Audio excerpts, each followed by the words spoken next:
You've heard of the deadly fires in California. You may have heard of the hurricane-force winds, but it's worth talking about just how fast the actual fires are.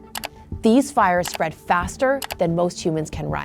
In worst case scenario, moving over 20 kilometers an hour. We're talking elite sprinter on flat ground speeds. It's one of the many reasons it's been so hard to gain control of these fires. Fire speeds are directly related to wind speeds. Usually a fire moves at 10% of the wind speed. So a 30 kilometer per hour wind means 3 kilometer per hour fire. Winds offer a direct line of oxygen to a fire, causing it to combust faster. Winds also carry embers, lighting up structures and trees kilometers ahead of the main fire line. And they can suck almost every drop of moisture out of the vegetation. So in an area that was already tinder dry. So more wind means more fire. And in California this season, the winds are insane.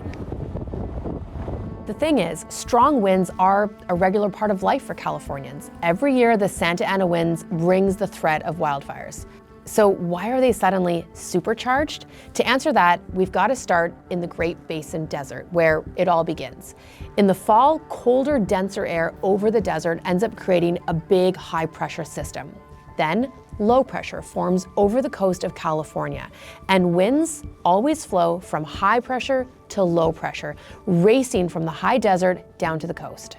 But here's what else happens. As the winds move through the mountains, they get squeezed through the passes and canyons. Think of a hairdryer, taking air in, compressing it, and blowing hotter and drier on the way out. And this year, it's one of the worst I've ever seen. So usually we'd see wind gusts peaking at around 60 kilometers per hour. But when the fire started, we saw peaks of 120 kilometers per hour, as fast as sustained winds around a hurricane.